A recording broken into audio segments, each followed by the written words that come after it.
And ladies and gentlemen, we are back with our final segment of the year here on the Talk with AVC. And we're going to be doing a little bit of baseball and a little bit of hockey. We're going to start with the hockey. We're going to get it out of the way. So, playoff predictions. We're like the NBA, the NHL is getting into like its final stretch. I think it's actually its final week, if I'm correct. Yes. It is its final week. Season ends, I believe. Yes. All the playoff spots have been locked up. So the question is, what will we? Oh, the playoffs are. Oh, the playoffs start tonight. Oh, damn! I did not know that. That is awesome. So, who are my projected winners from each side?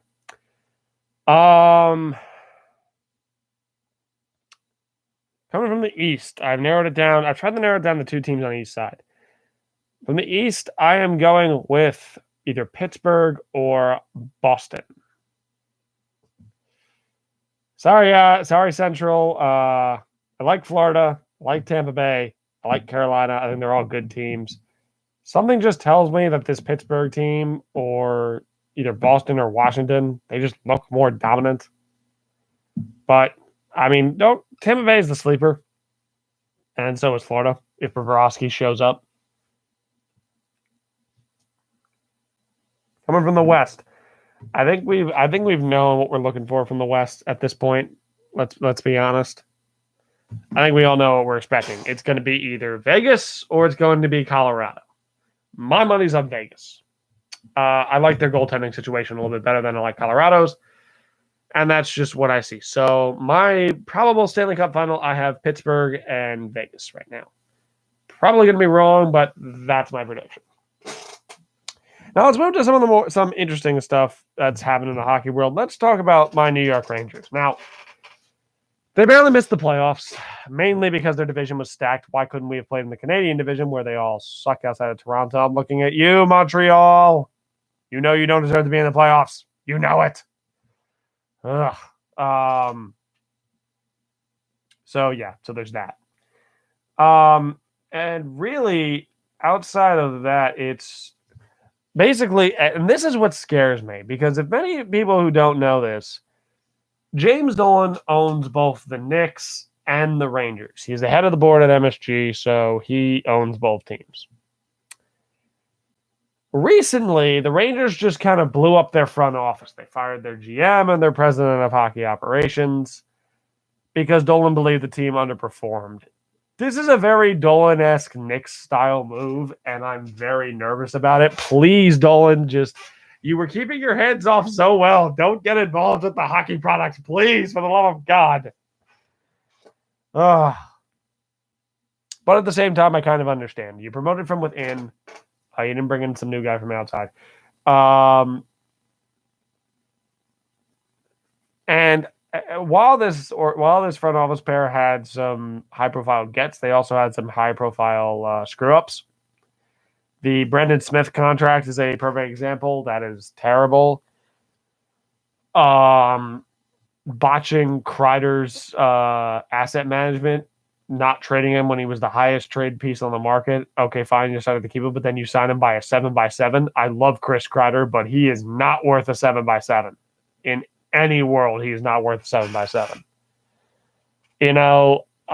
You trade for Jacob Trouba. I like Trouba, but I find it weird that as soon as Pionk leaves and goes to Winnipeg in the trade, he develops into a stud, and Trouba just isn't what he was in Winnipeg. I wonder if it's just Winnipeg's coaching staff makes their defensemen look good. That's just me. However, with all that being said, I'm very happy with the direction the Rangers are going in. You've got a really young core of guys. You got some vets in like Panarin, Zibanejad, and Kreider. You've got some top four defensive pairing for the next 5 years. You got Trouba, Keandre Miller looked great as a rookie. Adam Fox should win the Norris Trophy, to be honest. I think he was the best defenseman in the NHL this year. You pair him with either Ryan Lindgren or you play with Ryan Lindgren, who you just extended. You got more depth coming through the minors, and you just add some bruisers on either the defensive side or the bottom six, and you're good to go. You got guys like Hedel and Kravtsov who will develop into great depth. You got Kreider still on the roster. You got Buchnevich. You got emerging studs in Lafreniere and Kako. You got studs already in Zibanejad and Panarin. And you got Ryan Strome, who's having a breakout year. So it's great. The question is, to me, for the biggest question for the Rangers is you have to decide in the next year or so, is David Quinn the guy? Is he the coach that you want going forward? The players seem to like him. I'm not a huge Quinn fan, I'll be honest, but I'm not as huge with hockey. It's harder to tell in hockey with coaching than it is in other sports. But I find it weird how well the Rangers did when the AHL coach was running things. Not to say that the AHL guy should be the head coach, but it's a worrying trend. I don't know who you'd replace him with, even if you did. But I don't know. I feel like maybe he's not the right guy. But then there's one other option for trying to improve quickly, and that's apparently the idea with Buffalo. I tweeted about this yesterday. Buffalo, hate to say we told you so, Buffalo, but we told you so. Jack Eichel officially wants out. Oh, dear God. Buffalo, what have you done? So, yeah, one of the best centers in hockey on a big contract, coming off a bad year where he got injured, demands a trade. You could not ask for a better situation if you are an outside team like the Rangers, who have been linked to Eichel for a while now. You got to be licking your chops at this because there are three big factors that teams don't want when they want to trade a valuable asset. One, they don't want them to demand a trade because that ruins their leverage. Two, they don't want them coming off a bad season or an injury season, Eichel's coming off both, where their value is lower. And, was that 2 and 3? That might have been 2 and 3. Whoops.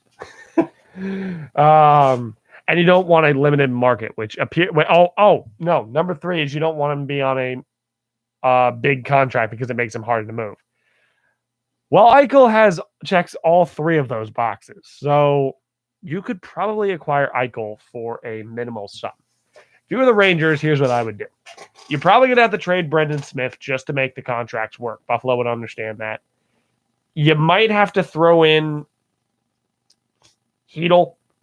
That's a possibility. I don't think you'd have to give up Strome at this point. Buffalo might demand him, but I think you could talk them in. Maybe they would rather give up Strome than Hedel. I don't know. That's a Rangers front office decision. And probably a second, maybe 2 seconds, or maybe your first next year, which probably isn't going to be that good. I do need a Jack Eichel to pair with these young guns, Panarin. Oh, I'd just be salivating at this.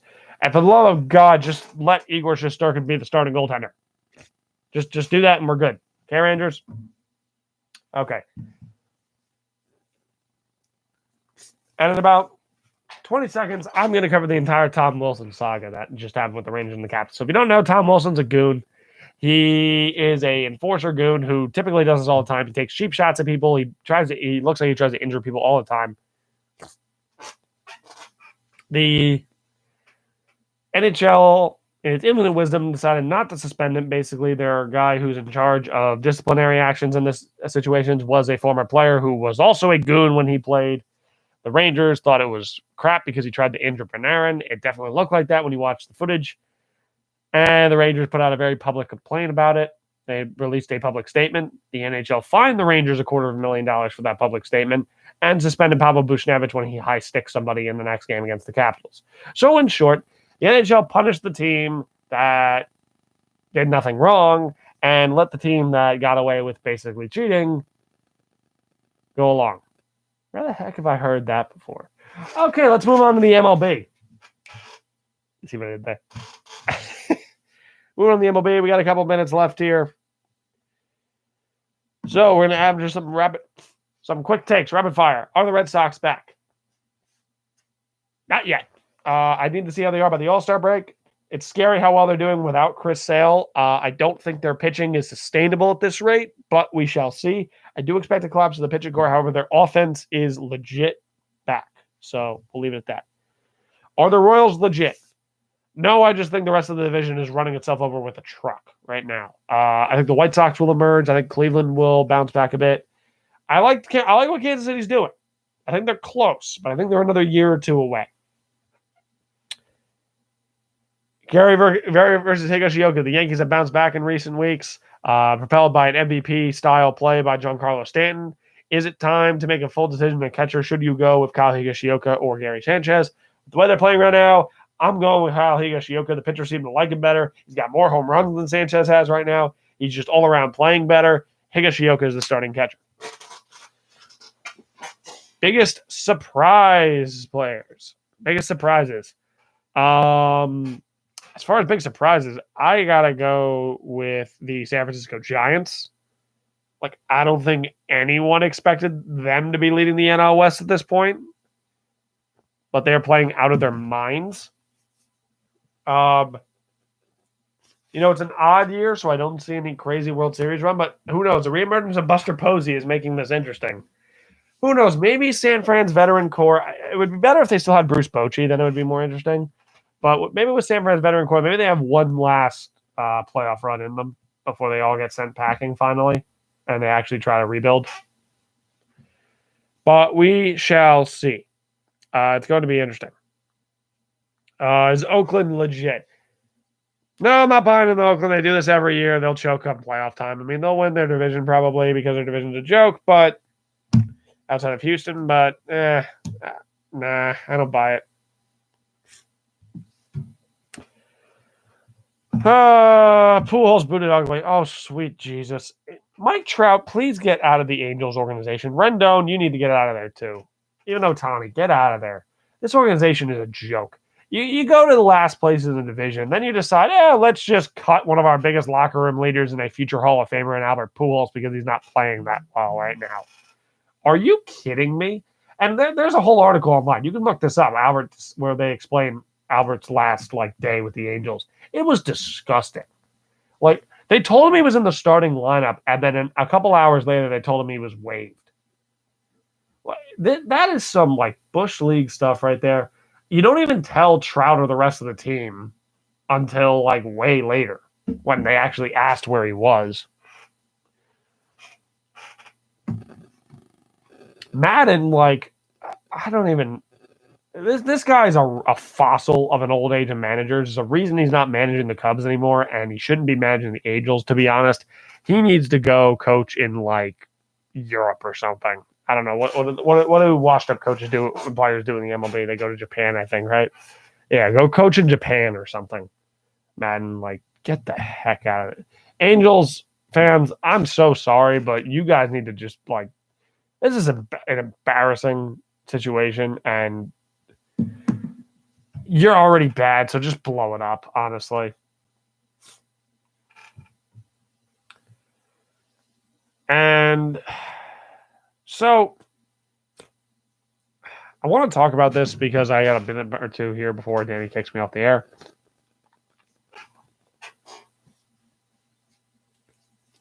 Enjoy the season of baseball because next year is going to be ugly. We'll probably have another shortened season because I am expecting a lockout. Now, I've said this multiple times on this show, and people have never quite understood what I mean. What I'm expecting is the MLB CBA is up this year. This year? Next year? I think it's up this year. The MLB CBA is up this year. And the Players Association and the owners can't seem to agree on a single solitary thing. Manfred wants to push all this gimmicky crap into the sport. The owners want to just flesh out more things so they can make more money, expanded playoffs.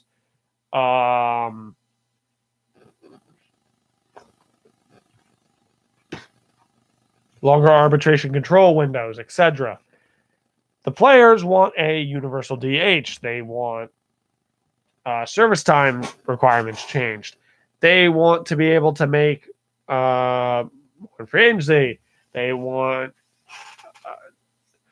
They don't want these gimmicky rules like the mound being moved back and such and such. This is just like throwing gasoline on top of a wood fire and then dropping an atomic bomb on top of it. That's what this situation is, and it's gonna get really ugly. And I am not looking forward to it as a baseball fan. So enjoy this year, fans. And on that rather depressing note, we are going to end this season of the Talk with ABC. Thank you all very much for watching all season. If you haven't checked out my other episodes, please do. Check out my other segments. Watch all my videos. Send me presents. No, I'm kidding. Thank you all very much for watching. Thank you, WICR, as always, for allowing me to put this show on. Thank you to Danny, my producer. Got a boy over there looking on his laptop, just chilling over there. Oh, good man.